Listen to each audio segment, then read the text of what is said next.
The greatest prophet in Israel just called down fire from heaven, defeated 450 false prophets, and then wanted to die. If you've ever felt depressed despite your biggest wins, this video is for you. I wrestled with depression at 2 points in my life.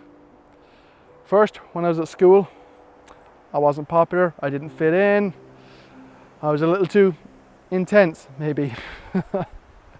Socially awkward, and I always seemed to say the wrong thing. Then later, when I was running my own business, overworked, stressed, completely overwhelmed. What I learned from Elijah's story didn't just help me survive, it transformed how I see God's response to our pain. You might have heard of King David, one of the greatest kings in the Bible. His son Solomon was wise and incredibly wealthy. Under Solomon, Israel reached its golden age. Peace, prosperity, the temple built in all its glory. But when Solomon dies, everything falls apart. The kingdom splits in two. It's civil war between north and south, brothers fighting brothers. You can imagine being trapped in that unrest. The political chaos takes over.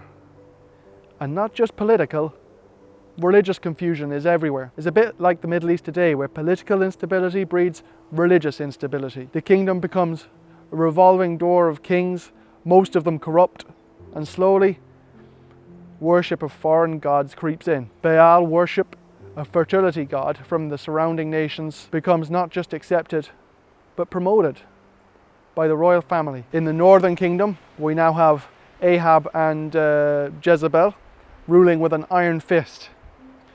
Ahab was weak, easily influenced, but Jezebel, she was ruthless, aggressive, manipulative, a killer who hunted down God's prophets. They're like fairy tale evil monarchs, right? Except this was real, and God's people were suffering under their reign. This is the world Elijah enters into, and he's to be God's answer for a generation in crisis. This wasn't just any prophet. Elijah was unstoppable. The challenge was simple.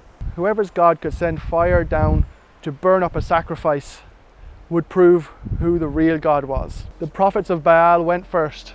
They built their altar, laid out their sacrifice, and began calling on Baal. They shouted and danced. They even cut themselves with swords until blood poured out. From morning till evening, and they carried on like this. Nothing happened. Elijah asked them, "Is your God busy? Is he sleeping, having a rest? Maybe he needs to be woken up." And then Elijah stepped up. But he didn't just build an altar. He made it impossible. He dug a trench around it. He soaked the sacrifice with water, not once, not twice, but 3 times, until water filled the trench. Then he prayed one simple prayer, and God answered with such power that fire didn't just consume the sacrifice, it consumed the altar, the stones, the dust, and licked up all the water in the trench. The people fell on their faces shouting, "The Lord, He is God." It was the greatest spiritual victory in Israel's history. Elijah had single-handedly turned an entire nation back to God. He was a hero. He was unstoppable. He brought fire down from heaven, and the people fell on their faces. Elijah was the real deal. He was a bit of a badass. But something else happens in Elijah's story.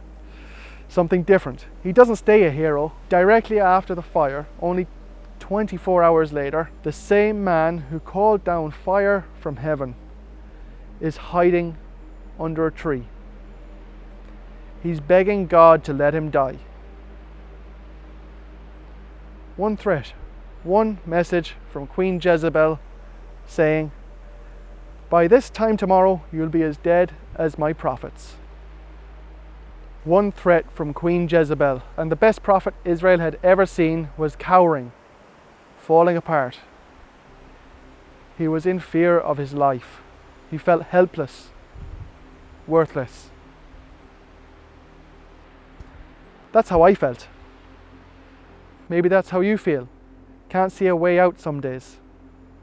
Just like Elijah, I couldn't see the good things in front of me because I wanted to die. This is exactly what happened to me. I'd finally work up the courage to talk to someone, and it would go terribly, and I'd spend the rest of the week thinking about it, convinced I was a complete failure. Even when it went well, it felt like evidence that I didn't belong. Success and failure felt exactly the same. Then, years later, when I was running my own business and I was overworked, stressed, tired, completely burnt out, worried about jobs, worried about the money, I'd achieved everything I thought I wanted. In the industry I had made my life, but I felt more empty than ever. Now watch how God responds to Elijah when he is broken down. Here's where the story gets beautiful and completely unexpected. God doesn't give him a pep talk. He doesn't quote scripture. He doesn't say, "Pull yourself together, Elijah. You just saw me send fire down." Instead, Elijah runs into the wilderness and sits under a broom tree, begging to die. And God sends an angel with food and water. That's it. No sermon, no rebuke. Just saying, "Here, eat something. You're exhausted." Then Elijah travels 40 days to Mount Horeb, the same mountain where Moses met God. He hides in a cave, still exhausted, still wore out, still depressed. And God asks him a simple question. "What are you doing here, Elijah? What are you doing here?" And Elijah pours out his heart. "I've been zealous for you, Lord. The Israelites have rejected you, torn down your altars, killed your prophets. I'm the only one. I'm the only one left. And now they want to kill me too." Then comes the moment that changes everything. God tells Elijah to go and stand on the mountain because he's about to pass by. First comes a wind so powerful that it shatters rocks and splits the mountains.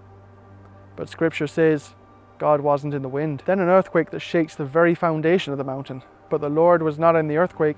Then fire, the same kind of fire that consumed the sacrifice at Mount Carmel. But the Lord was not in the fire. Little Elijah on the mountainside, all alone, as creation threw everything it had at him. And he's just waiting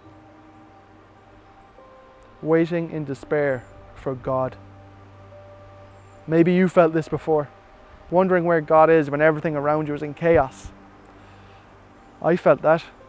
But then, after the fire, a gentle whisper. There was God. God showed up in a gentle whisper. He gave Elijah rest. "Sleep, Elijah. You're exhausted." He gave him food.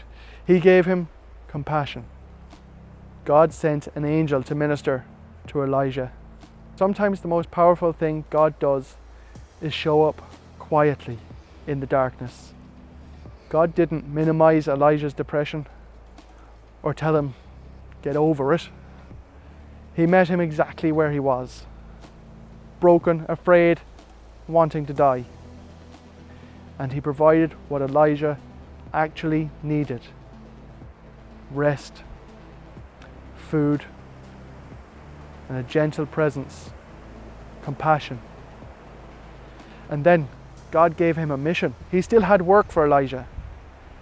Elijah still had purpose. God came with compassion and rest to Elijah, but Elijah still had to stand up and take part too. My healing came the same way. It required both God and myself. God met me in youth camps, rebuilding my relationship with Him. God helped me to learn to listen for the gentle whisper. Not just looking for dramatic revelation, but I also had to take action. I had to change my lifestyle, my diet, my exercise routine, my sleep schedule.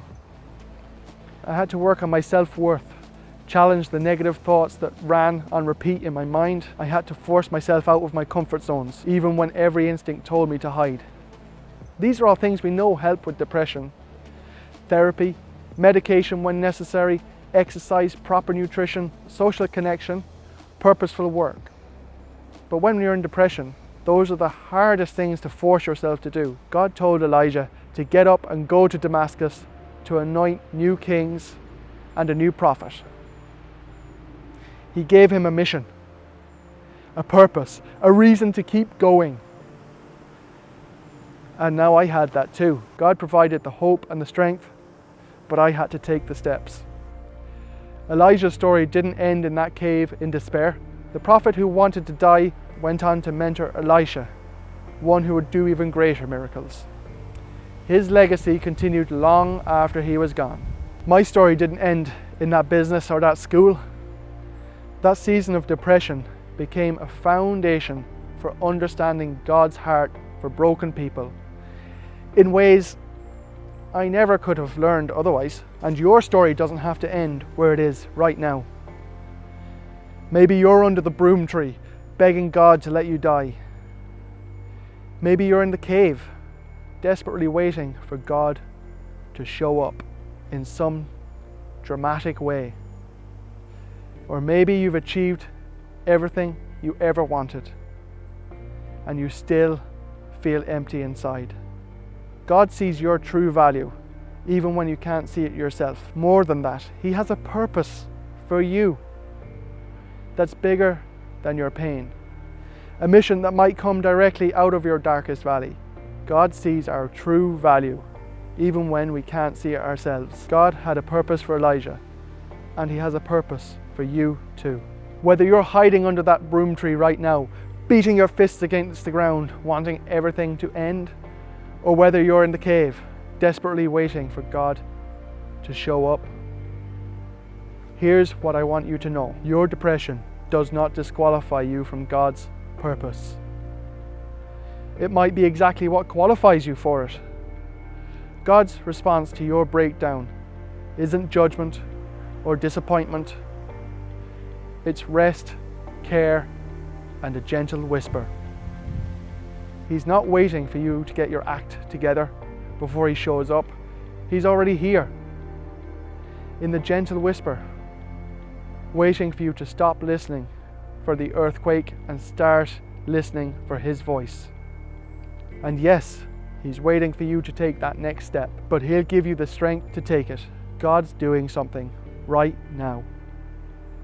Even in your pain, even in your confusion, even in your depression. He's waiting for you with the same compassion He showed Elijah. The question isn't whether God cares about your struggle. The question is, are you ready to stop waiting for fire and earthquake and start listening for God's gentle presence?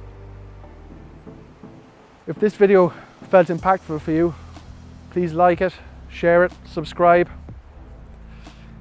I'm Jacob, and this might be church.